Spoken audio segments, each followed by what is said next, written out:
श्री स्वामी समर्थ. तुमच्या सर्वांचं आपल्या यूट्यूब चॅनलवर खूप खूप स्वागत आहे. आजच्या व्हिडिओमध्ये आपण परब्रह्म श्री स्वामी समर्थ महाराजांची सेवा कशी करावी हे पाहणार आहोत. आपल्या चॅनलवर नवीन असाल तर चॅनलला सबस्क्राईब करायला विसरू नका. अक्कलकोट निवासी ब्रह्मांड नायक श्री स्वामी समर्थ महाराजांची सेवा लाखो भाविक भक्त करत असतात.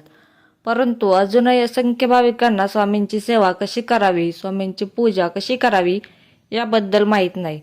काही जणांना स्वामी महाराजांच्या सेवेविषयी अनेक गैरसमजही आहेत. तर आजचा व्हिडिओ संपूर्ण पहा, म्हणजे तुमचे सर्व गैरसमज दूर होतील. स्वामींच्या पूजा ही आपल्या घरी स्वामींचे अधिष्ठान ठेवून करत असताना आपण स्वामी महाराजांच्या फोटो किंवा मूर्तीची स्थापना करू शकतो. स्वामींची मूर्ती किंवा फोटो आपल्याला जे शक्य होईल त्यानुसार त्याची स्थापना आपल्या घरी करायची. यात कुठलाही भेदभाव नाही. बरेच लोक सांगतात की स्वामींची मूर्ती घरात ठेवू नये, त्यावर रोज अभिषेक करावा लागतो, दर गुरुवारी पूजा करावी लागते, रोज नैवेद्य आरती करावी लागते. पण हा केवळ गैरसमज आहे, बाकी काही नाही. स्वामी महाराज हे भक्तवत्सल आणि भक्तभिमानी आहेत. आपल्या भक्तांनी केलेली तोडकी मोडकी पूजाही ते अतिप्रेमाने स्वीकारतात.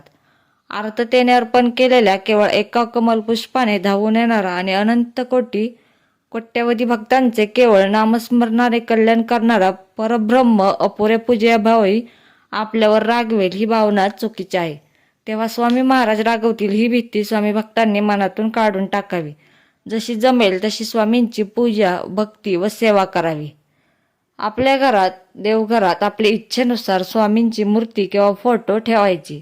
स्वामींची मूर्ती असेल तर रोज मूर्तीला स्नान घालून, फोटो असेल तर पाणी शिंपडून स्वच्छ वस्त्राने पुसून घ्यायचे, अष्टगंध लावायचा. उपलब्ध असतील ती फुले स्वामींना अर्पण करा. स्वामी महाराजांना सर्वच फुले आवडतात, त्यांना अप्रिय असे एकही फूल नाही.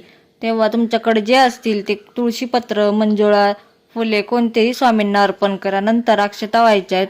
त्यानंतर धूप, अगरबत्ती ओवाळून आपण जी भाजी भाकरी खातो त्याचाच सकाळी व संध्याकाळी स्वामींना नैवेद्य दाखवायचा आहे.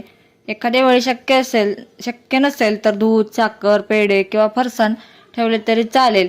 केलेली प्रत्येक गोष्ट अगोदर स्वामींना अर्पण करायची आहे. नैवेद्याच्या बाबतीत सुद्धा स्वामी महाराजांना प्रिय अप्रिय असे काहीच नाही. अखिल सृष्टी ही त्यांचीच निर्मिती असल्यामुळे सर्वच पदार्थ स्वामींना प्रिय आहेत. मांसाहार सोडून इतर सर्व पदार्थांचा नैवेद्य स्वामी महाराजांना चालतो. ही गोष्ट लक्षात ठेवायची आहे. सकाळी उठल्याबरोबर स्वामींचे स्मरण करायचे. घराबाहेर पडताना व बाहेरून घरात आल्यावर प्रथम स्वामींचे दर्शन घ्यायचे आहे. हृदयात प्रेम, वात्सल्य, ममता ठेवा. आचरण शुद्ध ठेवा. प्राणीमात्रांबद्दल दया असू द्या. कोणाबद्दलही द्वेष, मत्सर ठेवू नका. सर्वांचे कल्याण व्हावे हीच भावना सदैव असू द्या. काही कारणास्तव एखाद्या दिवशी स्वामींची पूजा झाली नाही तर त्याचे दुःख न करता त्याऐवजी स्वामींची अंतःकरणातून क्षमा मागावी व स्वामींचे सतत नामस्मरण करावे. कर्मकांडांचा देखावा करण्यापेक्षा हृदयातून स्वामींचा ध्यास करणे महत्त्वाचे आहे. नैवेद्य दाखवताना एका ताटात भाजी, भाकरी, पोळी जे काही असेल ते द्यावे. स्वामींच्या अधिष्ठानासमोर एका पाटावर पाण्याने आपल्या उजव्या हाताची मधली 2 बोटे बुडवून एक चौकोन काढावा. त्या चौकोनावर हे ताट ठेवावे. ताटाच्या बाजूला एक तांब्याभर पाणी ठेवायचे. ताटातील पदार्थावर व तांब्यावरील पाण्यात तुळशीपत्र टाकायचे. दिवा, धूप, अगरबत्ती लावून स्वामींना ओवाळावे. तांब्यातील एक तुळशीपत्र घेऊन नैवेद्यावर 3 वेळा पाणी शिंपडावे व 3 वेळा फिरवावे. पाणी शिंपडताना गायत्री मंत्र म्हणावा. गायत्री मंत्र येत नसेल तर श्री स्वामी समर्थ, जय जय स्वामी समर्थ हा मंत्र म्हणून 3 वेळा पाणी शिंपडायचे आहे. तर ते तुळशीपत्र स्वामींना अर्पण करून नमस्कार करावा. अशा प्रकारे स्वामींना नैवेद्य दाखविला जातो. नैवेद्य दाखवल्यानंतर 15 ते 20 मिनिटांनी नैवेद्याचे ताट स्वामींना नमस्कार करून उचलून घ्यायचे. आपल्या भाजीत ती भाजी, भाकरीत ती भाकर मिसळावी, जेणेकरून घरात कायम अन्नपूर्णेचा वास राहील. परब्रह्म भगवान श्री स्वामी समर्थ महाराजांची पूजा करावी. यासोबत रोज श्री स्वामी समर्थ सारामृत या पोथीचे 1 ते 1, 3, 7 अध्यायांचे वाचन करावे. रोज श्री गुरु स्तवन स्तोत्र, श्री स्वामी चरित्र स्तोत्र, श्री स्वामी पाठ आणि तारक मंत्रासह किमान 3 माळी श्री स्वामी समर्थ या मंत्राचा जप करावा. याला स्वामींची नित्यसेवा असे म्हणतात. तो कोणी एवढी स्वामींची नित्यसेवा करतो त्यांचा संपूर्ण योगक्षेम स्वतः स्वामी महाराज चालवतात, असे अभिवचन स्वामी महाराजांनी दिलेले आहे. तेव्हा ही सेवा करून आपले जीवन सार्थकी लावावे. स्वामी परब्रह्म भगवान श्री स्वामी समर्थ महाराज हे पूर्ण ब्रह्म आणि अनंत कोटी ब्रह्मांड नायक आहेत. त्यामुळे प्रत्येक गोष्ट ही स्वामी महाराजांनीच निर्माण केलेली आहे. प्रत्येक वस्तू व प्रत्येक ठिकाणी परमेश्वर आहे असे आपला धर्म व संस्कृती सांगते. आपण स्वामी सेवा ही स्वामी महाराजांना सर्व साक्षी सर्वेश्वर मानून करत असतो. तेव्हा स्वामी सेवा करताना स्थळ, काळ आणि वेळेचे कसलेही बंधन नाही. हे जरी सत्य असले तरी काही कार्यपूर्तीसाठी संकल्प करायचा असतो. संकल्पयुक्त 11, 21, 33, 51, 108 अशा संख्येत पारायण करायचे असते. पारायण करताना आपल्याला काही बाबींचं पालन करायचं आहे, काही नियमांचं पालन करायचं आहे. पारायण काळात घरात शांतता व पवित्रता ठेवायची आहे. स्वामी नाम चिंतन करायचे आहे. पारायण हे गुरुवार किंवा शुभ दिवस पाहून सुरू करायचे आहे. पारायण संकल्पपूर्वक करावे. पारायण शक्यतो तो देवघरात करावे. इतर ठिकाणी पारायण करायचे असल्यास तेथे स्वामी महाराजांचे अधिष्ठान मांडावे. पारायण करण्यापूर्वी स्वामींना श्रीफळ अर्पण करून विनंती करावी. रोज एक वेळा श्री स्वामी स्तवन, श्री स्वामी पाठ वाचून नंतर एक माळ श्री स्वामी समर्थ मंत्राचा जप करावा. त्यानंतर रोजचे 3 अध्याय किंवा पारायण वाचन करावे. सर्वात शेवटी एक वेळा तारक मंत्र म्हणायचा आहे.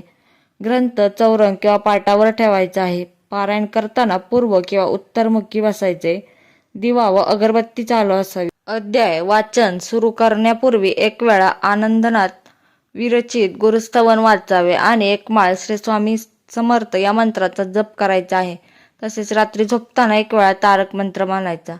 अध्याय वाचने संत गतीने आणि एकाग्रपणे करावे. समजून घेऊन वाचायचं आहे. पारायण काळात आपण कोणतेही शुद्ध शाकाहारी अन्न खाऊ पिऊ शकतो. याला कसलेही बंधन नाही. पण मांसाहार करू नये, मद्यपान करू नये, पारायण काळात परान्न घेऊ नये. पारायण काळात आचरण आपले कसे असावे, तर असा एक खूप मोठा प्रश्न भाविकांना पडलेला असतो. त्याचं एक उत्तम उदाहरण म्हणजे 5वा वेद म्हणून प्रसिद्ध गुरुचरित्र ग्रंथात दिलेले आहे. अंतःकरण असता पवित्र, सदा वाचावे गुरुचरित्र. याप्रमाणे आचरण ठेवावे. बाकी इतर देखावा करण्यात काहीच अर्थ नाही. वेळ कोणती असावी तर हा एक प्रश्न असतो. तर पारायण हे शक्यतो सकाळी किंवा सायंकाळी करायचे असते किंवा आपण आपल्या वेळेनुसार कधीही वाचू शकतो. पुस्तक असेल तर 10 दिवस वाचन बंद ठेवावे. महिलांनी मासिक धर्म असेल तर वाचन बंद ठेवावे. संकल्पित पारायण काळात ब्रह्मचर्याचे पालन करायचे आहे. संकल्प पूर्ण झाल्यावर 3, 5, 7, 9 बालकांना जेवण घालायचं आहे. सांगतेचा संकल्प करून स्वामींना परत एकदा श्रीफळ अर्पण करायचे आहे. जर आपण हे सर्व नियम घरी आसन मांडून संकल्प व्यक्त करत असलेल्या पारायणासाठी लागू असून नित्यसेवेच्या माध्यमातून रोज 1, 3, 7 अध्याय वाचताना हे नियम पाळायची काही आवश्यकता नाहीये. पारायणाच्या सुरुवातीला पहिल्या दिवशी संकल्प करायचा असतो. संकल्प हातात पाणी घेऊन त्यात अखंड 5-7 अक्षता व थोडा अष्टगंध किंवा कुंकू टाकावे. नंतर असं म्हणायचं आहे, पूर्ण परब्रह्म ब्रह्मांड नायक श्री स्वामी महाराज, मी तुमचे नाव, गोत्र माहीत नसल्यास काश्यप गोत्र, गावाचे नाव आणि मी तुमचा सेवक आहे. माझे हे काम पूर्ण होण्यासाठी या संकल्प स्फूर्तीसाठी मी स्वामी चरित्र सारामृताचे तुम्ही जेवढे पारायण करणार असेल ते 51, 41, 108 एवढे पारायण करणार आहे. हे सर्व नियता श्री स्वामी देवता, मी आपल्या सर्व साक्षीत्वाचे आणि सर्वेश्वर स्वरूपाचे स्मरण करून चराचरात असलेले आपले अस्तित्व स्मरण करून हे सेवा करत आहे. या सेवेने संकल्पित कार्य व्यतिरिक्त मला आपल्या ब्रह्मांड नायक मूळ शक्ती स्वरूपाची जाणीव होऊन आपली कृपादृष्टी प्राप्त व्हावी. तसेच या सेवेसाठी आपले कृपाशीर्वाद मिळून ही सेवा निर्विघ्नपणे पूर्ण करून घ्यावी ही आपल्याला विनंती, असे सांगून हातातील पाणी प्रमाणात सोडायचे आहे. आणि सेवाप्ती संकल्प पारायण पूर्ण झाल्यानंतर शेवटच्या दिवशी संकल्प करायचा आहे. हे काम साध्य व्हावे या संकल्पपूर्तीसाठी मी स्वामी चरित्र सारामृताचे तुम्ही जितके पारायण केले असेल ते पूर्ण केले आहे, असं सांगून मी आपल्या सर्व साक्षीत्वाचे आणि सर्वेश्वर स्वरूपाचे स्मरण करून ही सेवा पूर्ण केली आहे, असे सांगून शेवटी स्वामींना श्रीफळ अर्पण करायचे आहे. अशा प्रकारे श्री स्वामी चरित्र सारामृत या ग्रंथाचे संकल्पयुक्त पारायण करू शकता. त्यानंतर तुम्हाला नित्यसेवेमध्ये श्री स्वामी समर्थ या मंत्राचा जप करायचा आहे. 1 माळ करू शकता, 3 किंवा 11 माळी जप तुम्ही करू शकता. त्यानंतर तारक मंत्राचं पठण करायचं आहे. 1 वेळा करायचं, 3 वेळा, 7 वेळा, जितका वेळ तुम्हाला मिळेल तेवढे तुम्ही तारक मंत्राचं पठण करायचं आहे. आणि स्वामी चरित्र सारामृतातील 1 ते 3 अध्याय नियमित रोज वाचायचे आहेत. तर ही सेवा तुम्ही करून पहा. श्री स्वामी समर्थ. जय जय स्वामी समर्थ.